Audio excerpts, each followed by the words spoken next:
Ebonic barbaric hieroglyphs, I spit my gifts, shift your surface with vernacular skill. The rawest live, touching down like meteors, none other than black gods. Stones in my timepiece coming from black stars. Negativity for keep far away from doors. Single-mindedly destroying the ops and the odds. Just another warrior's quest. The past may get rest. Demons coming for my crown, get beheaded like the next. These blessings never threats, just to verbalize a message, catching energies of critics. All the Atari get deaded. Pray I stay alert on the field, be skillmatic in anything my enemies deal. Be dead actions, I proceed just like I lead beneath it. So many seas to win. It's our time to align stars. So spirits lead. Who could war with me? Catastrophically or audibly, given no choice by God's law. I'm Lucifer on streets. So basically tonight, what we got a special presentation Gene's going to give us in regards to basically just going over the legislative process of bills. One of the things I've noticed, and with the current generation and a lot of people that are out in the grassroots movements now or getting introduced to it, is that things tend to be very protest heavy, but from the standpoint of implementing change and implementing ongoing processes that actually bring about something of substance, we're not seeing enough of that in the community. What we get is a lot of emotionalism. We get a lot of people wanting change. We get a lot of people recognizing that things are not right, but not necessarily knowing what to do and where to turn from there. Not knowing how to take the energy that's galvanized from protests and utilize that people power to a position of actually making change and action. And so from that standpoint, one of the processes and things that I think is very important is that we become more politically astute as to what's going on. And I tell people all the time within the Panther Party that you can't talk about fighting oppression and not know how to identify how you're being oppressed. You can't talk about fighting oppression and not knowing how to recognize either the tactics of your enemy as well as learn who you are, learn yourself. So one of the biggest things that we have to do is when people tend to be turned off to politics to the point to where they don't know anything about it. And that is one of the biggest problems I see within the community and grassroots movement, is that we don't really understand at all what's going on. We're so frustrated with a lot of the results that we don't even study how the system works and learn how we can work the system to our benefit. And so with that being said, I wanted invited Gene, reached out to him to give a presentation that I had the fortune of attending one time, and I thought it was very insightful and very, very powerful. And then I also felt ashamed to a degree that a lot of the information that's being presented is, I recognize that it's not being a practice by enough people out in the community. And so with that being said, I wanted to basically turn over the floor and give him an opportunity to be able to provide this presentation, and we use our platform and give more people an opportunity to learn what's really going on. So with that being said, I made you the presenter, Gene, and I grant the floor over to you. Thank you, Robert. Thank you for inviting me to this session. Folks, my name is Jean Huy, and I'm community organizer in San Diego. I do a lot of work all over the places, including partisan, nonpartisan. But one of the things that I came about to do was state legislation. So interestingly enough, how you brought up that there were a lot of like protests and such. I actually started out activism that way much later than a lot of the people have. I woke up in 2017, that the new generation. And I organized marches and protests all over the places. I got stuck into a network which is very white. Also, we're doing a lot of that. And at some point it felt very unsustainable, because literally every time Trump tweets something, we have to organize something within 5 days and protest, and then walk away and not seeing any real changes. So I decided to step away and start organizing more with my co community specifically around the criminal justice reform issue.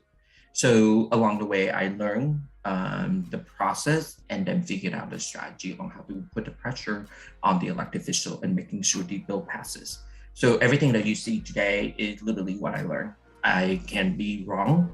I can be corrected because these are based on my experiences and other people may have it differently. So state legislation, my contact info on there, just in case you want it. So state legislation is a very powerful tool. It can bring meaningful change to the Black and Brown community. Specifically for my experience, because all of my work are very much BIPOC, Black center, and everything I do, because I recognize the privilege that I have, and I want to give up and serve and use it to correct the harms that the top of crime during the 90s would created mass incarceration of Black and Brown community members. The reason that it effective was that the state is often act more quickly than the federal government. I've seen it firsthand whenever Trump signed a whole bunch of executive decision, whatnot, and come back to California, it pretty much got stopped. Like for example, he signed to allow oil company to drill in our beaches. It pretty much got blocked because we passed the local stuff that blocked him. California also trifecta blue, which means that it control all three legislatures, governor, state assembly, state senate. Because of that, you can actually control a lot. You can actually do a lot. I know that audience might not be completely Democrat, but you're talking about Republican, more likely not voting that way. Democrat can vote that way, and then not all Democrats are the same. So we reserve that painful part of the conversation to later on the presentation. But because of that, compared to another state where only one party control one house, the other party control the other house, it's harder to pass the bills. You also see that in federal, the same thing too. It's just like when one party control one house, it's really difficult to do it. But California, we control all three branches. That means we can push for a lot of stuff. Legislation is also very easy managed because they follow a very strict timeline each year. And knowing that timeline, knowing that process, is really easy for us to figure out a strategy and a pressure. In comparison to federal, it's not. You can introduce a bill and then it just sits on the shelf until the leader of the house want to take it out and play with it. For example, there is a bill that would hold police accountable. It's been sitting on the shelf for at least 2 years now. Despite having like an team supporters, it doesn't move anywhere. Secondly, effectiveness is that on the organizing perspective, right? Imagine that in the federal level, we have 2 Senate. Each Senate will have million in contingent. An organizer, a very good one, can mobilize 50 people to make a phone call. Very good one. I'm talking about I would say, most of the time people can turn out 5 or 10, but very good one can turn out 50. But even 50, okay, I'm gonna be generous, let's say 100 of contingent called in versus out of million of contingent, the fraction of the ratio is tiny, but whereas 100 people calling in the city council, their contingent number less, right? They have to say they're only 15,000 voters. 100 out of 15,000 is so much better than 100 out of millions. Because of that, organizing perspective is easier, it's much more feasible to organize a state legislature. So go to the meat of this. How does a bill become a law? It advances through both branches, both houses, Assembly and State Senate. And it started with the original one that it got introduced. So whenever you see the bill, when you see A, B, SB, what it means is Assembly bill is numbered AB, Senate bill is numbered SB.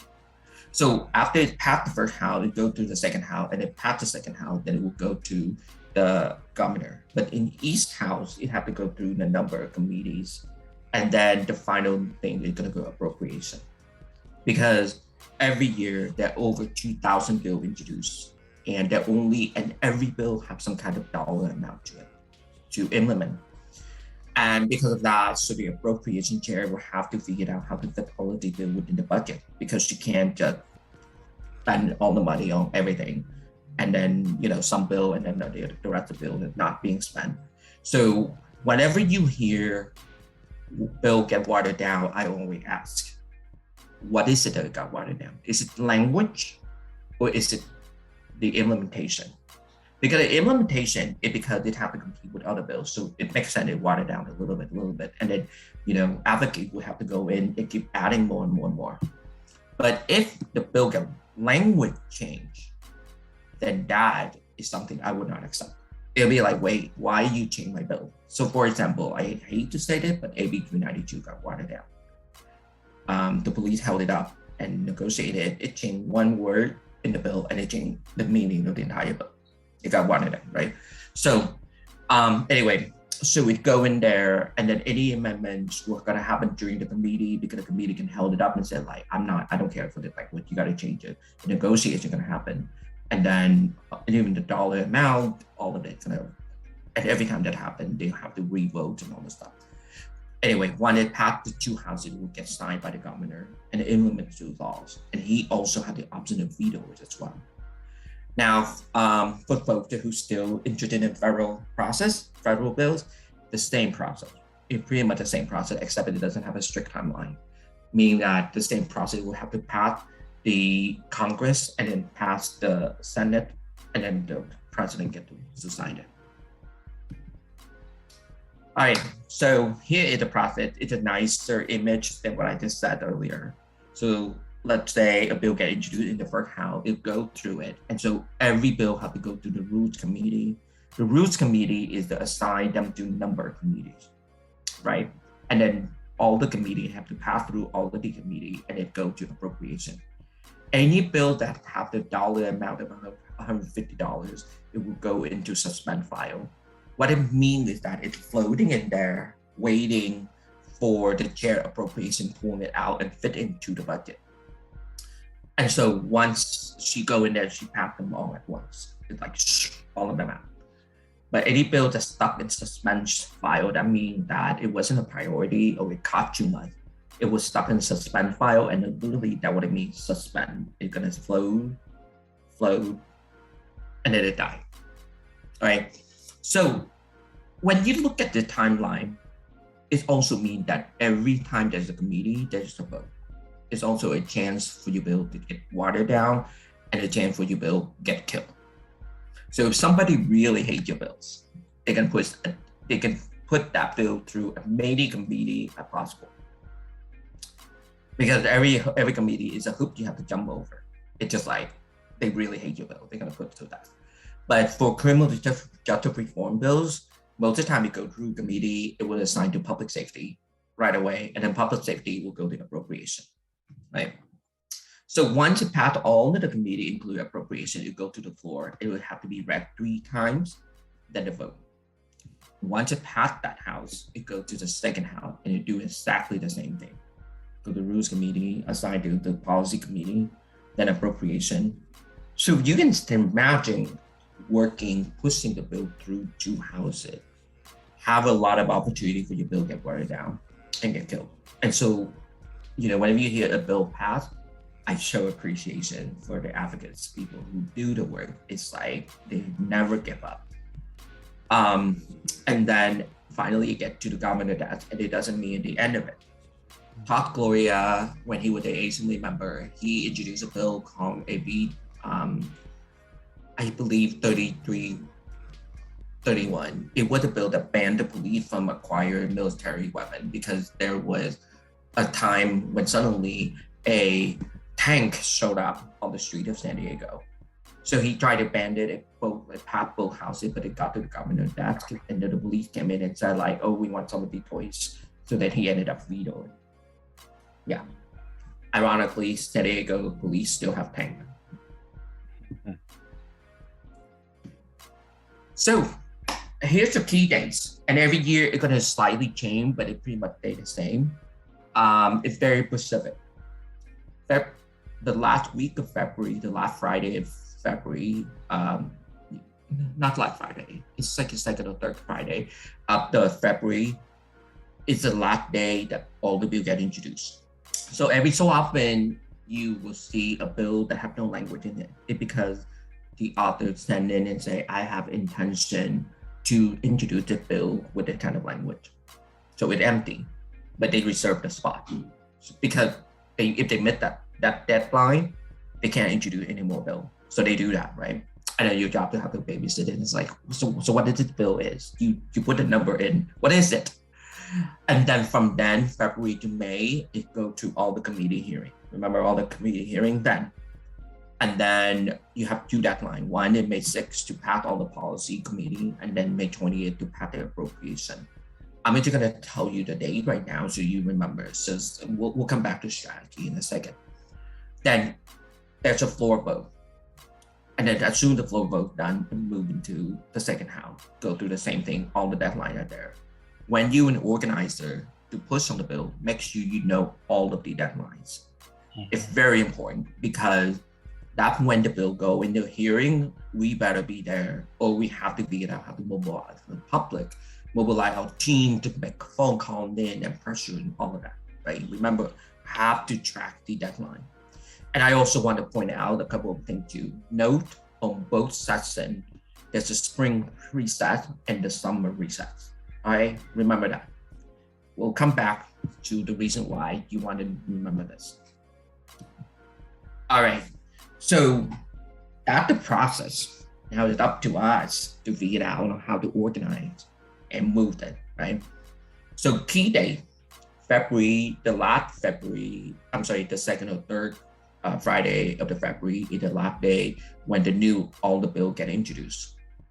We don't wait until then. You shouldn't be waiting until when the bill introduced.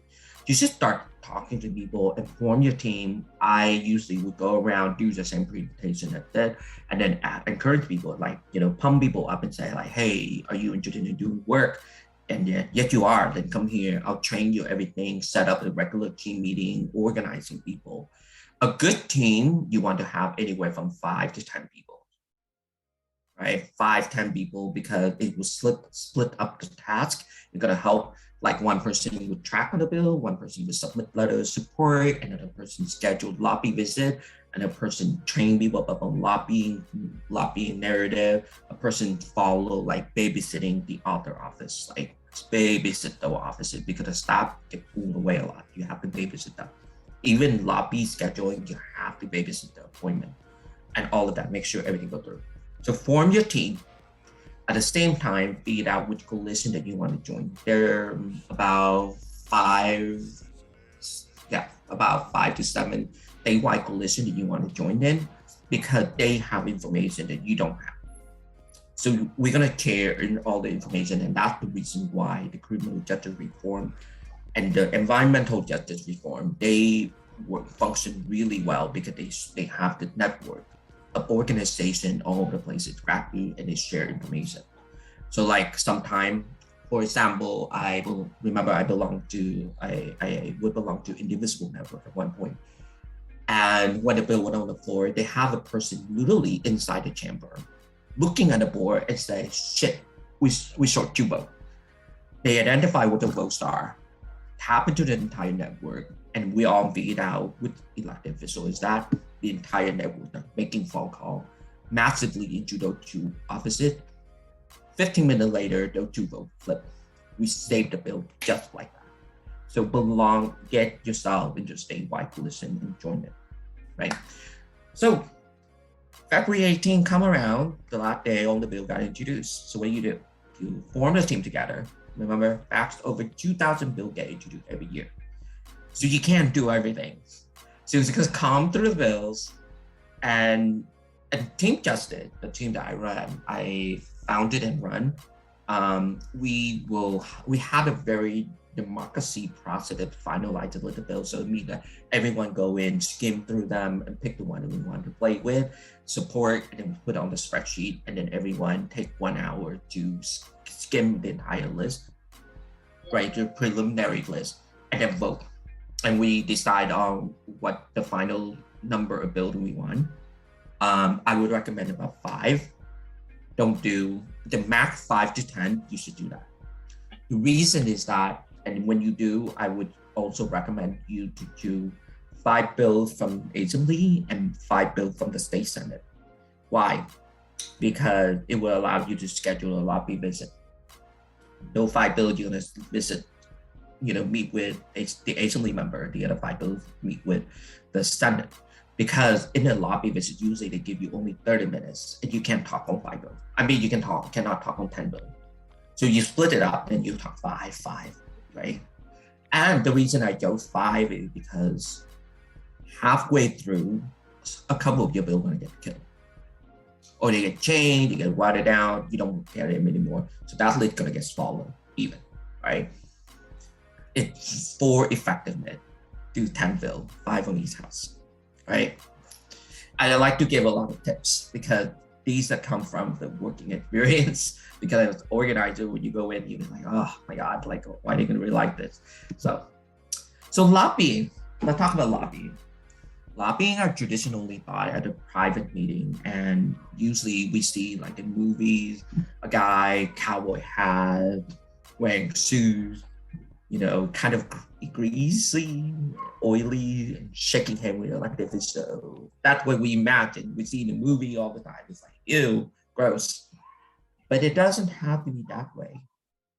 Why? Because it doesn't have to be just corporate special interest. Because the definition of lobbying is seek to influence a politician or public official on an issue, which means you, the people, can also do lobby work. Why does lobbying work? It is our right. We should only meet our elected officials and convince them to vote according to our values. If we don't meet with the elected official, the special interest will meet with them and they will vote on those values and not ours, and hold them accountable.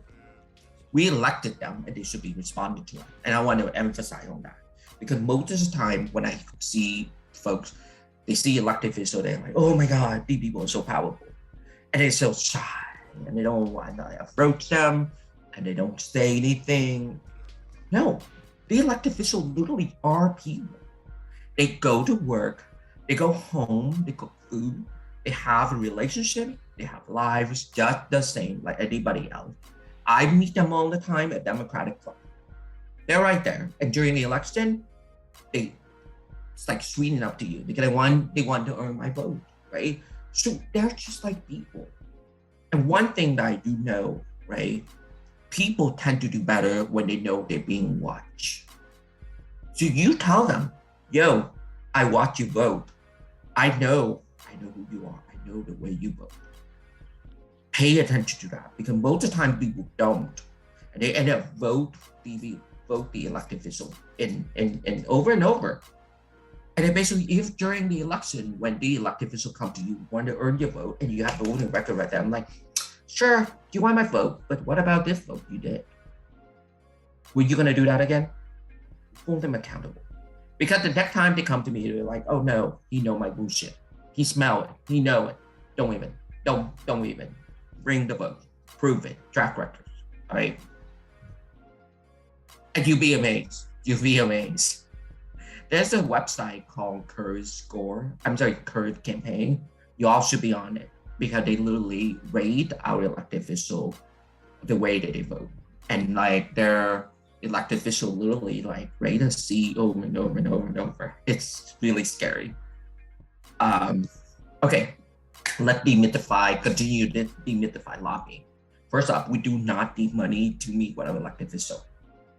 So screw the oil company. You just can meet the elected official too. Lobbying are simply a meeting. It sounds scary when you hear the word lobbying, but it's literally just a meeting. It's nothing intimidating. It's just me. It's the same thing that we're meeting right now. Just imagine that. That's it. You're not selling anything. You're just sharing your value and your personal story. You don't need to sell anything else. You just convince them, right? And you're not inconvenient in any way to our elected official. If anybody make you feel that way, consider twice the next time they come and ask for your vote. They are paid to do that. Remember that they are paid. They get paid to be sitting in those offices. We don't. You are constituent. You take the time out from your work because you cared about an issue.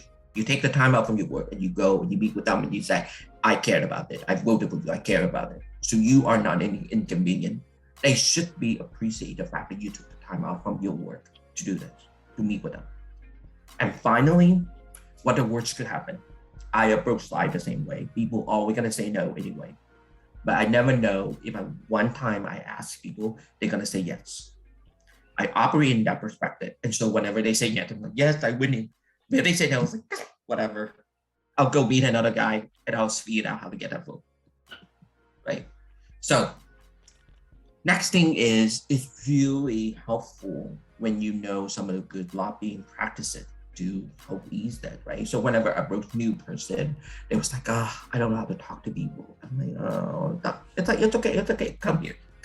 So some of the good practices, you always practice with your team members and then craft a message together, right? It's easier when you practice with your team, the people that you trust, build a relationship with your team, right? You read the fact sheet and talking points. Now, they love to give you this long sheet. I remember the first time I went to Sacramento lobbying with ACLU on the lobby day. They gave me this long document and the three long document. And then we have 1 hour to read up and learn everything about the bills, while eating breakfast. And then go in, right? The lobby visit 30 minutes, the introduction and everything. Literally, each person have about 3 to 5 minutes to speak. But then you only speak 3 minutes. 3 minutes to deliver all the talking points. Are you crazy? No one do that. And I always tell people, don't do that. Pick one talking points only that's relevant to you, that's heartfelt, that's something you can deliver, and also related to your personal experience. Those are the best ones. Pick one and be good at that one, and that's it. Sometimes you need one talking point just to convince somebody about something. Even door knocking, I canvassing today. Even at the door, I knock on the people door. I have one talking point because I have 2 minutes to grab people's attention. That's it, right? Always prepped with your team before you meet with them. Meet with the elected official or staff. Why? Because it's research on the official stands and their voting records, right? So, for example, the biggest mistake you could do is literally lobbying somebody who already support the bill. You waited all your time because I already signed on. What the hell? Why are you asking me again? And then research it and figure out how stronger your talking point can be, or how softened your talking point should be, right? It's like when you talk to a Democrat elected official, it's very different than a Republican one. So work that out first before you go into the lobby visit. And then determine the flow, the agenda, who's speaking first, who do what, who timekeeping, all of that. Determine it with your team, prep it, and practicing with each other. And lastly, work as a team, support each other. Do not let your partner fall. If they stumble, somebody jump in, figure out how to pick it up right away. So these practices, when you work with your team, it makes lobbying so much easier. And then eventually when you learn how to do that, they become at ease. And then eventually you're gonna know the staff member, then the conversation is even easier. For example, if I meet staff at Tony Atkins' office, or even with Dr. Keela Weber, because I know the staff. So I'm like, hey, what's up? We're friends, we got it. It's like, it's easier. So it's like stop being a lobby, it's literally a conversation. So lobbying methods. I want to bring the attention to YouTube because the last two on the screen you see right now is something that you want to do outside of the meeting, right? So lobby meeting or private meeting with constituent, that's it. The grassroots lobbying, it encourages the public member to take action, emailing, calling, tweeting. So whenever you see on social media said hey, call your elected officials today, right now, do that, doesn't stop. That's called grassroots lobbying. You literally reaching out to the mass public and asking them to do something. Even you go and then direct action, then march, protest, press conference at town hall, you literally have the public action on the front. But direct action and grassroots lobbying can combine, meaning that you go to a march, a protest, and somebody come up and speaking and said call your elected official now, hit a number, and everyone without the phone call.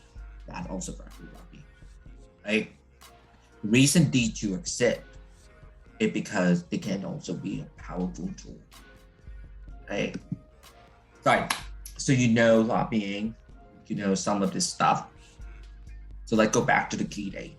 So from February to May, the committee hearing, your lobbying can be scheduled lobbying visit with them, these offices, and locking up the vote. You can also organize for the grassroots public lobbying is when the floor vote, that when you do the grassroots lobbying, right? And then you attend the committee hearing and submit comment to, right? All of that. So first off, when they go to the committee, I would tell my team to schedule the lobby visit directly with the committee members, because most of the time people make a mistake saying they are not my representative. No. They're in a committee. The committee represents the entire state. So technically you can schedule a lobby visit with the committee member, right? Schedule those. And then you attend the committee hearing, just like any other public hearing. You go in and say, I'm from San Diego. I need you to support it because it affected my region, affected my friend, my family, my neighbors. Then at the same time, I'll read the local orgs to ask them to join force, because the submitted the letter of support really important. So Team Justice, every time that we did, we got anywhere from 25 organizations, from 20 to 25 local organizations supporting the bill that we pushed for. And then we submitted letter of support there. It got to the point where whenever one of our bill went into a committee, the committee member pulled up that bill, see the long list of letter of support, and 60% of the support letter came from San Diego, because we built that network. So when they look at the list, they freaked out. I'm like, oh shoot, wow, that's a long list of support. And they don't read the letter of support, they don't.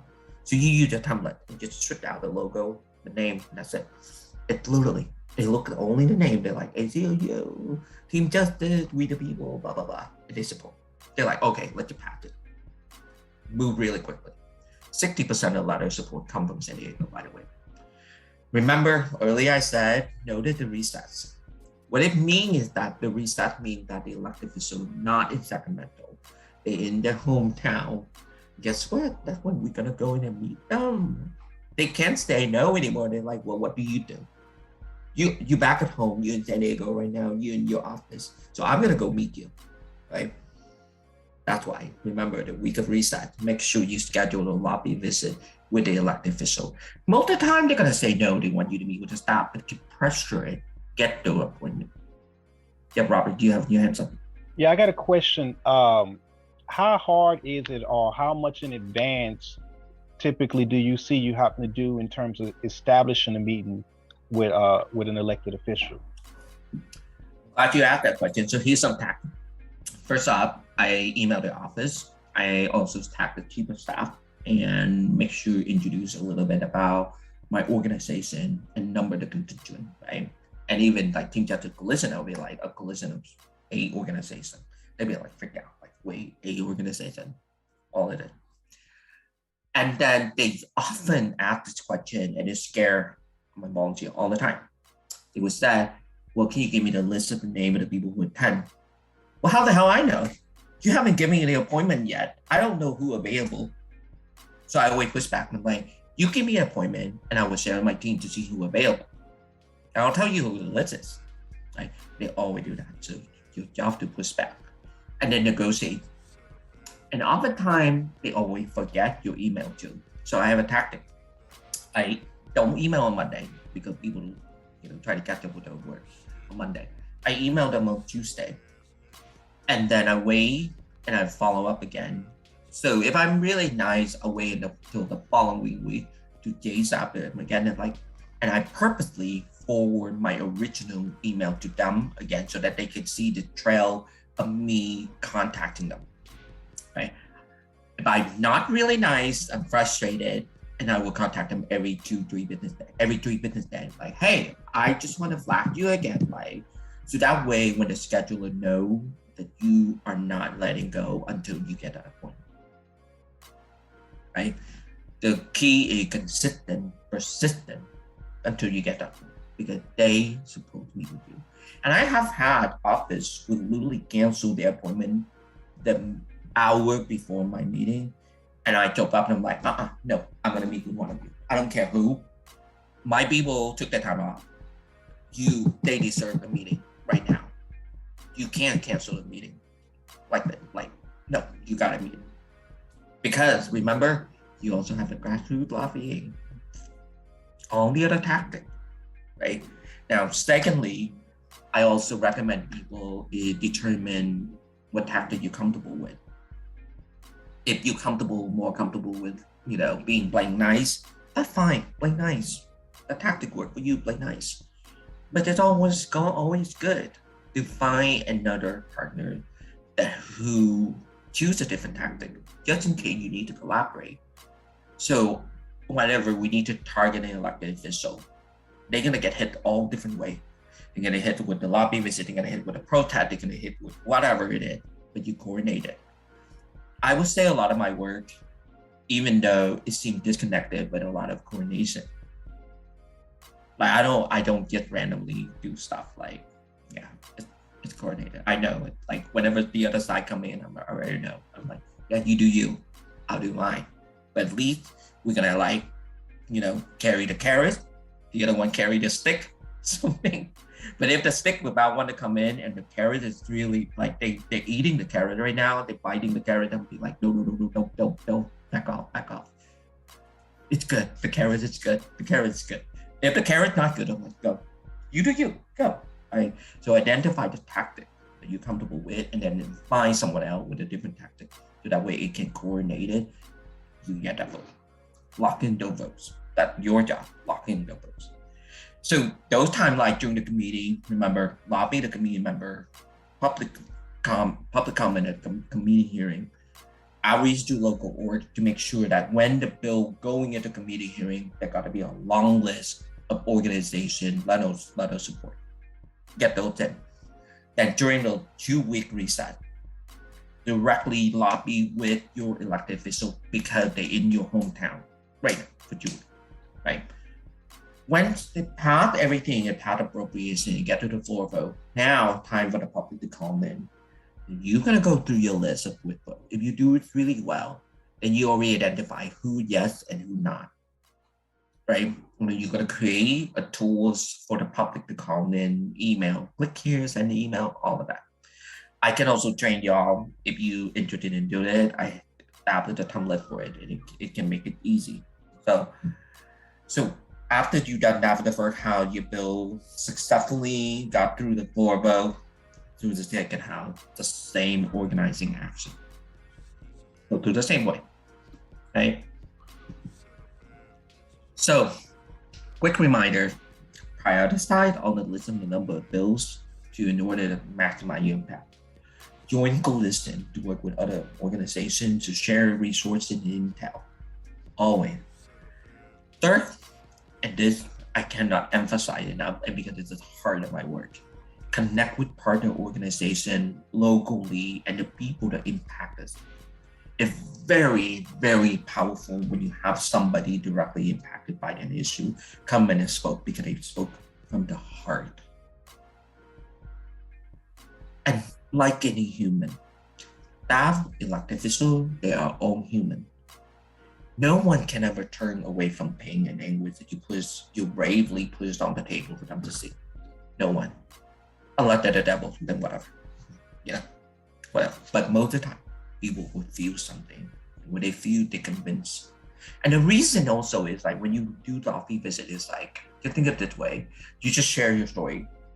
Because every year there are 2,000 bills introduced.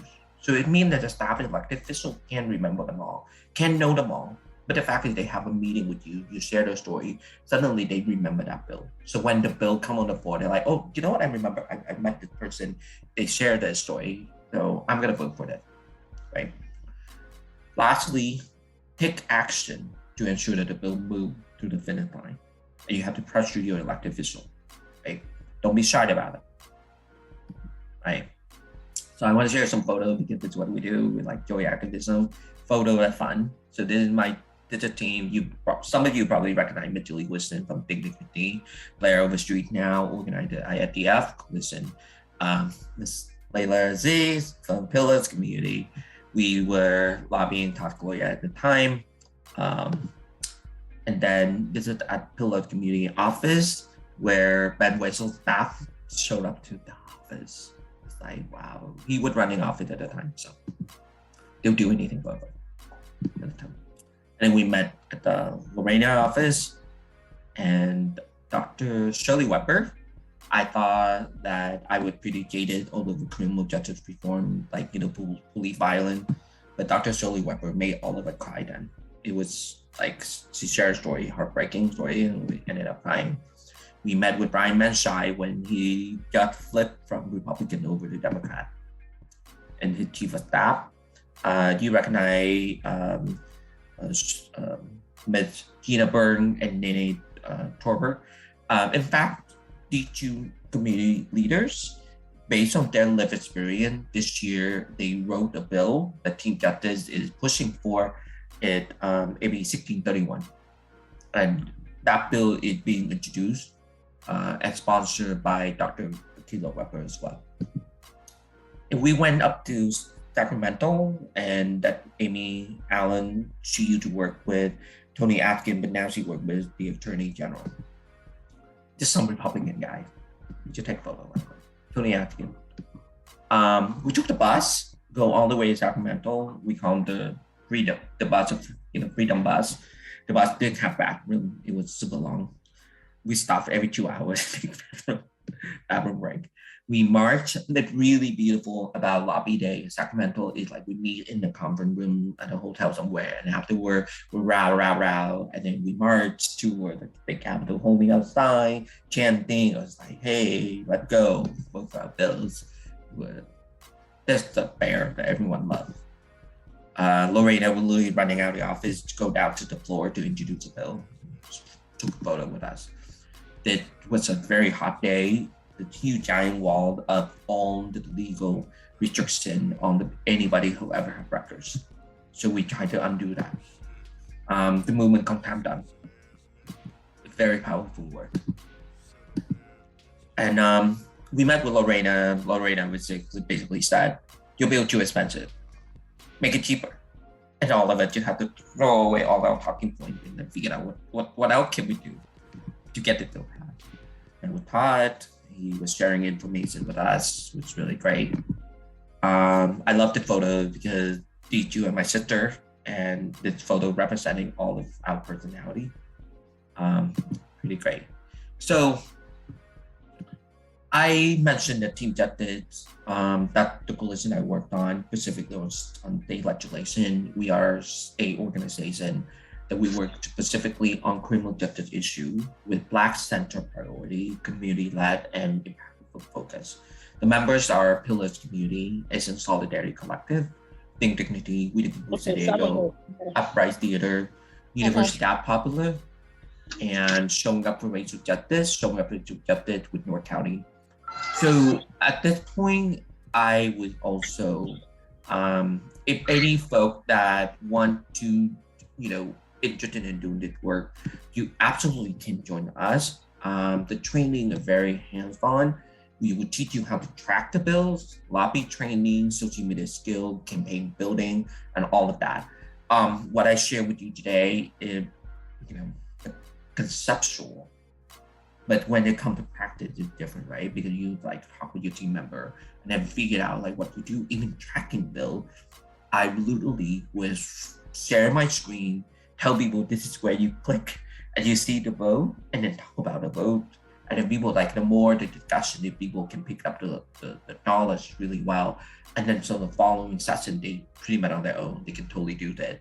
And even how to figure it out if a bill costs a certain dollar amount and all of that, bill analysis, I can show you how to do that. The training is very hands-on. And like I said, it's one of the most powerful tools there is. We haven't really spent enough time to educate our people on the process, right? If you don't know the process, you don't know the system, then you can't create change. From the 90s, they were tough on crime. They do all of these things, including to strike you out and stacking charges. The DA used all of these. And in San Diego, the most craziest thing is the DA actually go to Sacramento, lobbying and push back on our effort. But if we don't know it, we can't go there, we can't do all of this stuff. And if we don't follow the way our elected officials vote, we can't expose them for who they are. We need to keep track of them and say, like, are you voting my way? Are you gonna undo those harm? There's a lot of harm have been done to the Black and brown community. Every time that the DA get a person, she stacked the charge so much and she pressured people into taking the plea deals. Most people don't know that. I talk to white people, they like, wait, what? They don't understand it, is that the thing about taking the plea deal, it might seem the lighter sentence, but what it means is a record. And that record you pay with the rest of your life. And it ensures a conviction rate to the DA, and the DA use that to get reelected over and over. I call her the angel of death. If you look at Summer Stephan, the DA, she had a report and she adopted all of the social accepted languages. And she touted a conviction rate of 95%. Imagine that. All of the people getting record, getting thrown in prison, thrown in jail. We have to fight back. We have to know the process and then dedicate use time to do this work. And when you have a team of 5 to 10 people, the workload is actually really light. It really is light. It's manageable. Okay. So that's the end of my presentation. Folks have any questions, feel free to ask.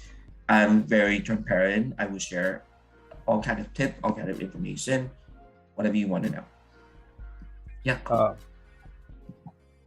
Yeah, thank you so much, Jean Huy, for your presentation about that. I have a couple of questions that are kind of related, but I can space them out to give other people a chance. So my first one is just for you, Jean Huy, and it's pretty simple. In your experience, what has been your biggest like legislative success in your tenure as a lobbyist or as a community lobbyist?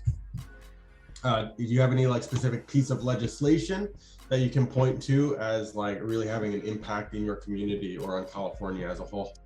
Yeah. So even though AB 392 was the hottest bill of the year, and everyone paid attention to that, but the most inspiring story for me was we found a bill, a very tiny bill. I can't remember the number on the top of my head, but it's part of the time done. So the bill basically proposed to take the process to expund your record, turn that into automated. So what folks don't realize is that a big percentage of all the records are actually eligible to be expunged, but you have to go through the process, including go back to the courthouse, the original courthouse, and figure out all the code and remembered it and fill it out. And then all of that work go up to the judge and he rubber stamped it. That was it. I remember I had to take a Friday off, drive all the way to LA, figure out where the court would move, and then figure out what my DUI code, and then filling it out and all the stuff. And I remember what the economic injustice that was, because if folks that cannot take the time off from work to do that, right? So we're like, if these records are already eligible, why do we just wipe it? So this tiny little nugget of the bill that we packaged with AB 92, we went in and was like boom, boom, boom, boom, boom, blocking up the votes. And then time done recognized that, we connected and we pushed it, the most beautiful, tiny little bill that could have do so much. We passed that bill. And it's like, so if you have records that are eligible, the only thing is they got watered down during appropriation. We pushed for all the record all the way back in 1973 to be expunged, but the bill got watered down.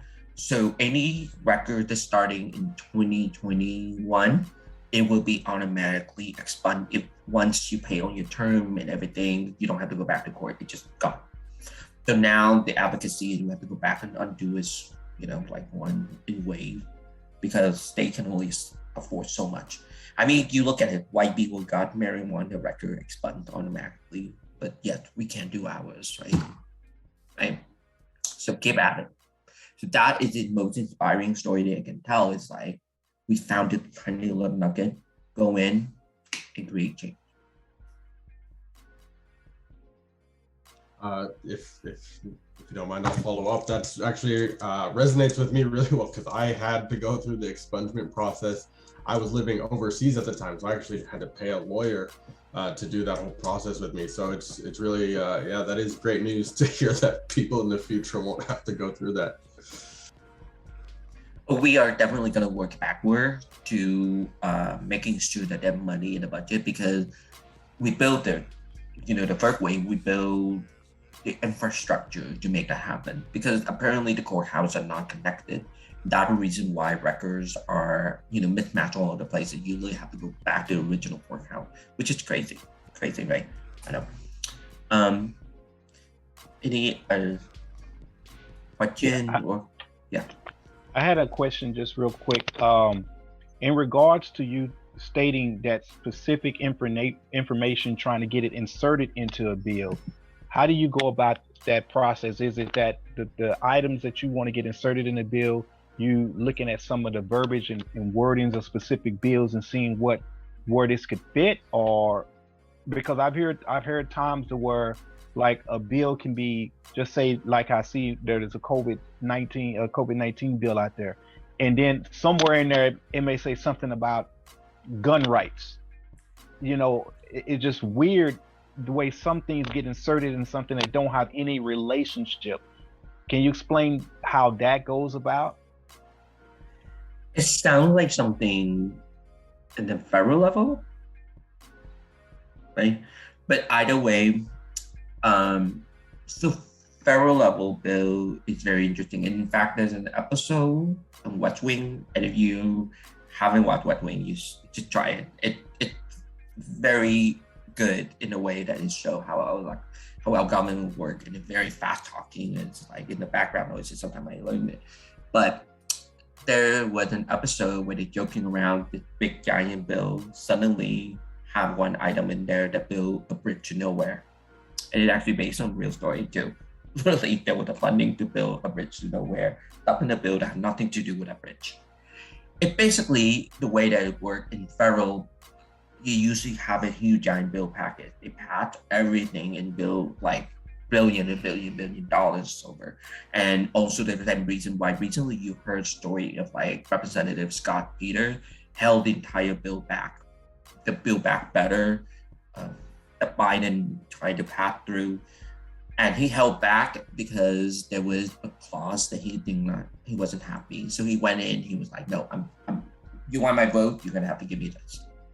A lot of elected officials do that. They go in. They're like, "Oh, you want my vote? Give me $1 million to build a bridge." And Scott Peter does that. He did that to that bill package, and then he also held a bill back in his committee that will allow us to negotiate for better drug prices. He's like, I don't like this, so what are they? So yeah, what you said is very much like a federal bill. So elected official, because there are like 400 votes that needed, so all of them are gonna get a piece of something. They're gonna go and negotiate. On the state level, you can't really insert a thing in unless there are a lot of like lobbying work on it and say like, I'm gonna like, if the bill come up and people unhappy about the bill, we strike and we meet and all the stuff. And the elected official feels so much pressure, then they know that then they won't vote for it. A lot of them won't vote for it.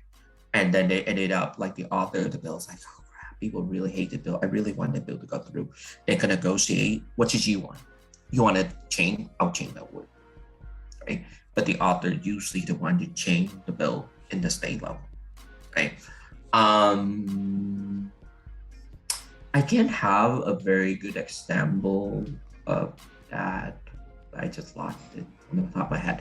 If I come back, I'll share it, because it's really funny watching this happen over and over. Like they literally just go in. Oh, I remember what I'm about to say. So another thing about elected official vote, right? Most of the time, people think that they look at the voting records on the floor vote at the black and white. No. That is how a lot of elected officials actually hiding under the vote, right? They don't sit there and they vote. They don't vote for it. If you go lobby them, they never tell you how would they vote. You kind of gauge their interests, right? Figure it out. And then how they ask questions. They do the little dance. They won't come out and tell you why, because they want to hide it. When they go on the floor, boom, boom, boom, boom, boom, boom, and they're like, oh, the bill about to pass. Okay, I'll vote for it. So when you see a yes vote on the floor vote, it doesn't mean a single damn thing to me. It's like, did you support it when I asked you to support it? Because if the bill doesn't pass, then they're gonna be like back off, they abstain, or they vote no because they feel safer to go where the herd go, right?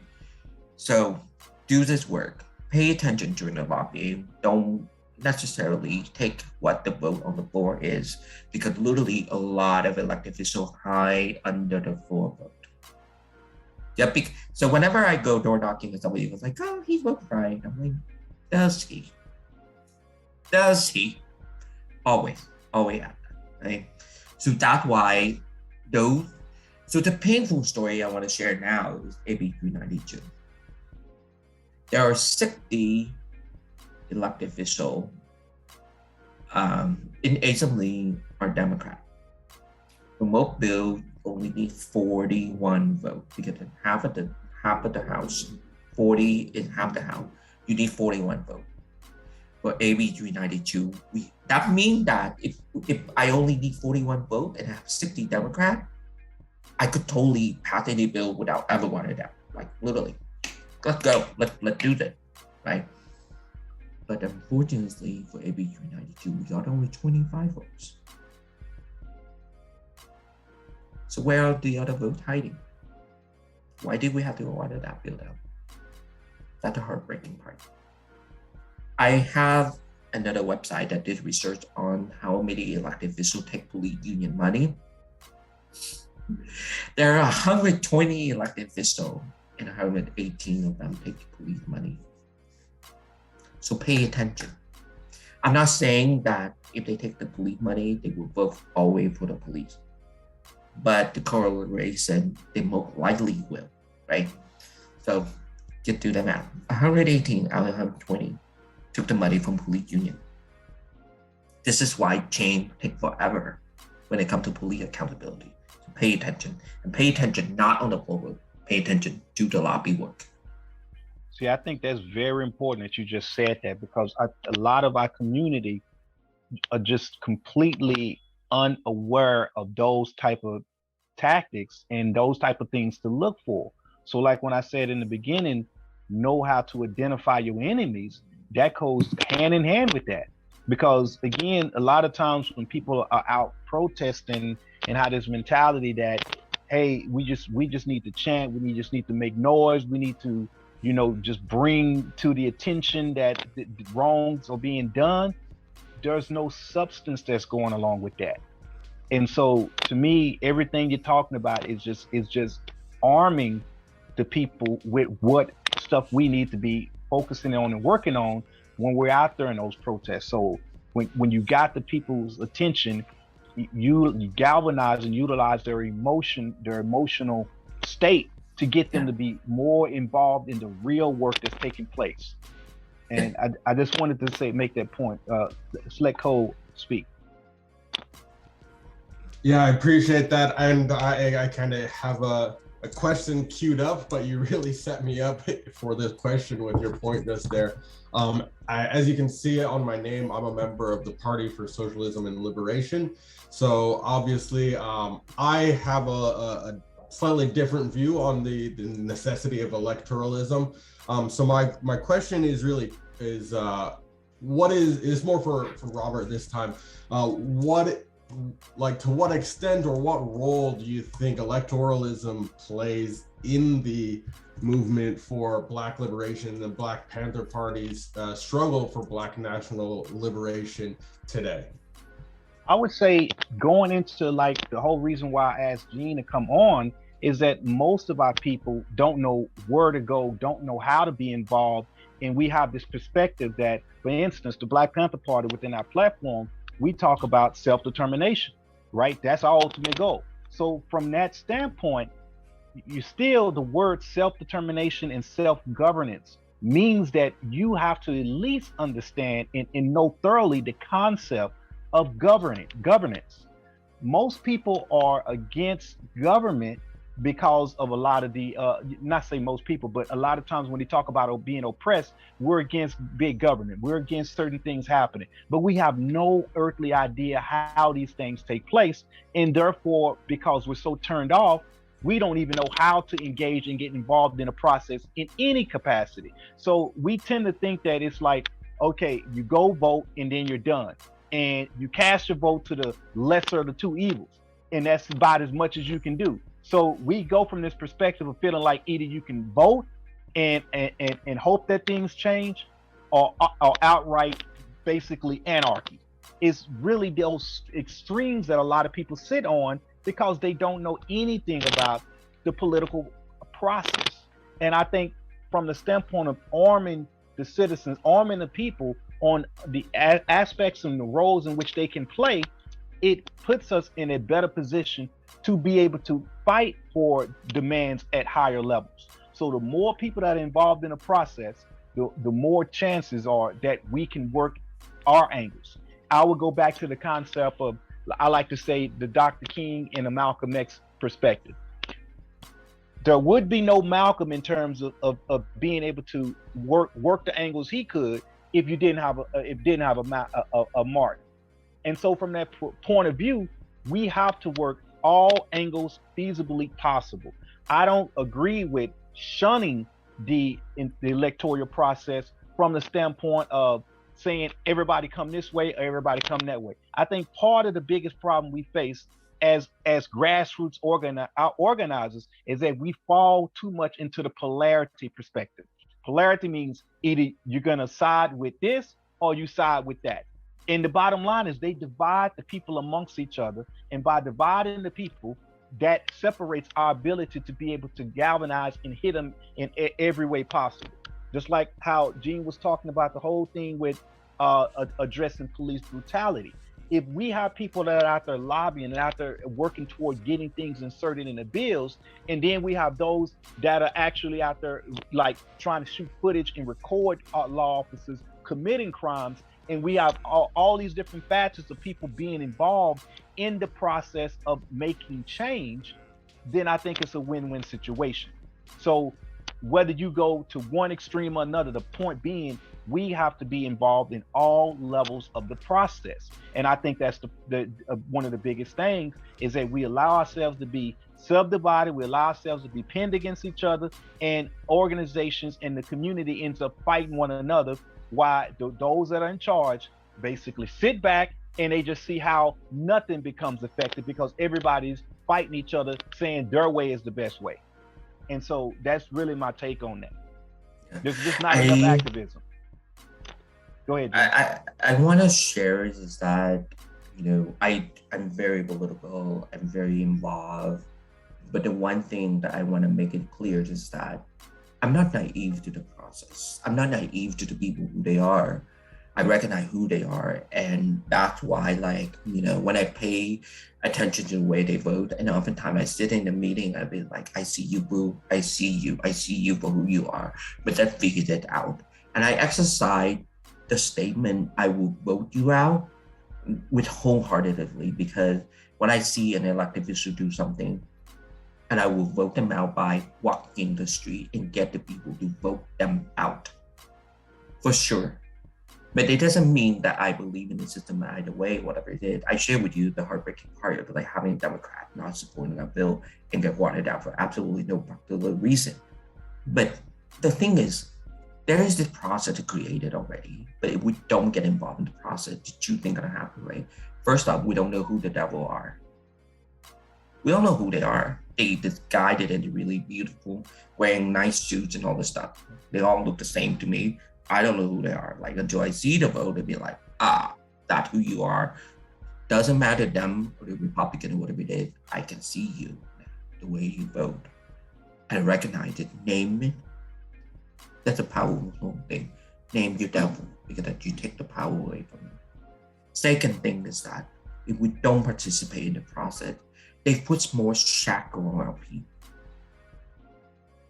My brother and I were separated at a young age. He came to the United States at a younger, 18 months old.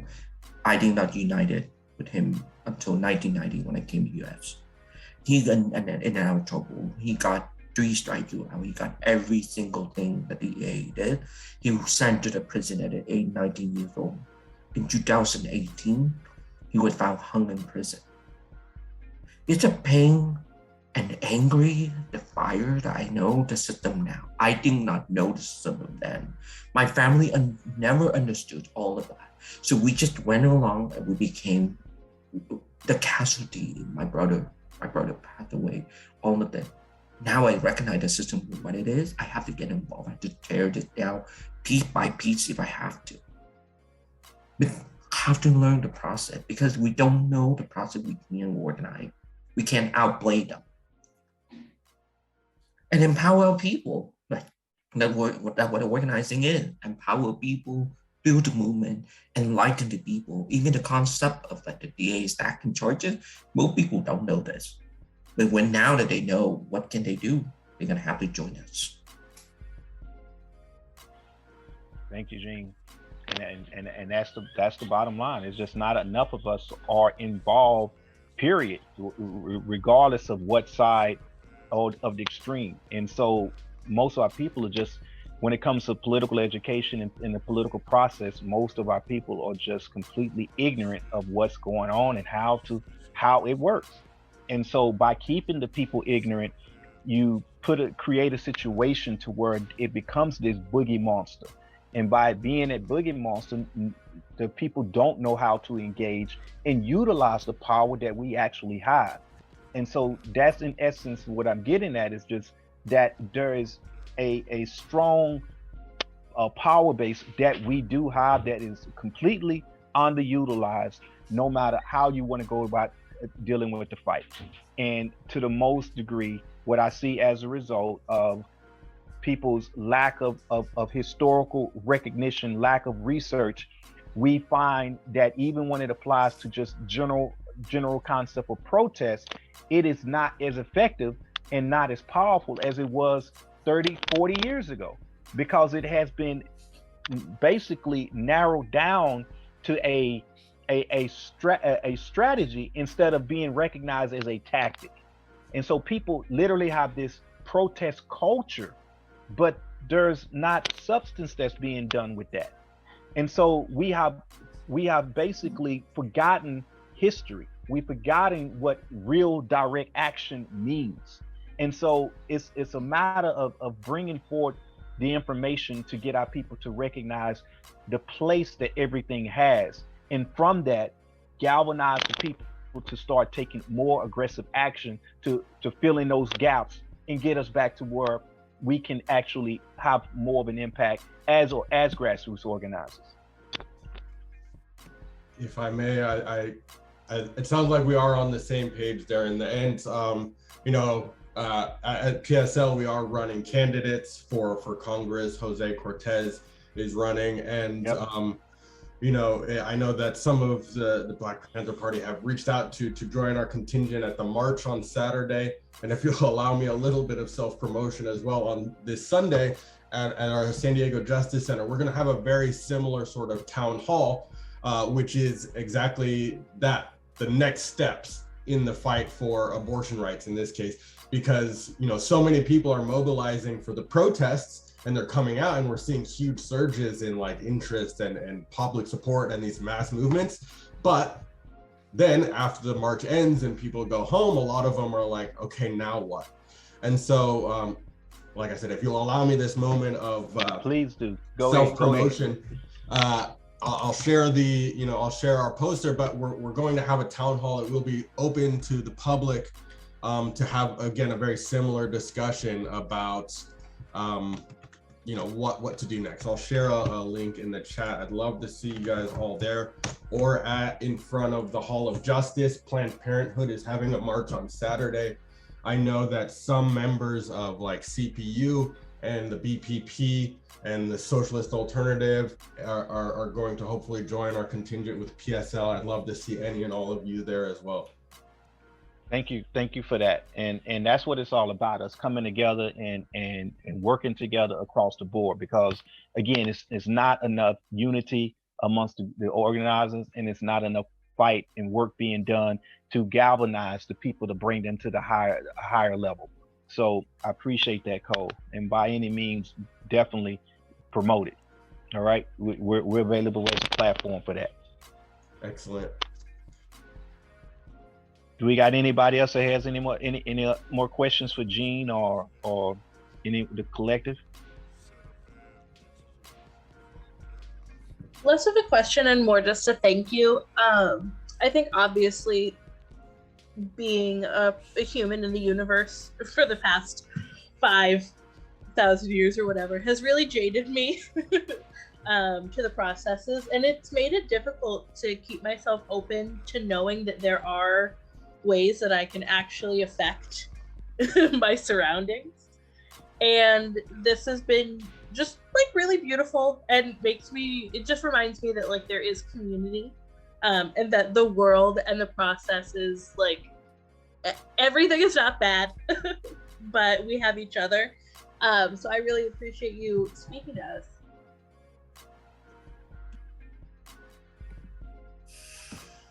All right. Well, if you got any closing comments, anything, Jean?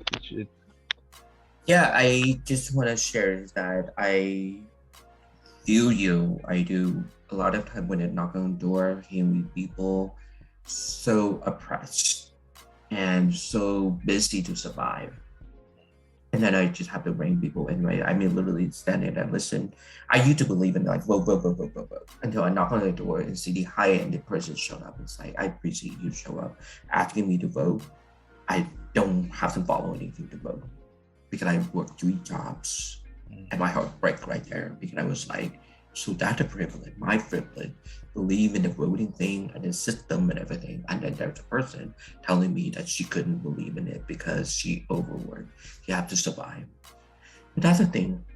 I hope that y'all realize also there is a sense of the community here in San Diego, basically in the activism world. And when we come together, we work as a team, and it can be very nurturing. And it's like, it feels less lonely.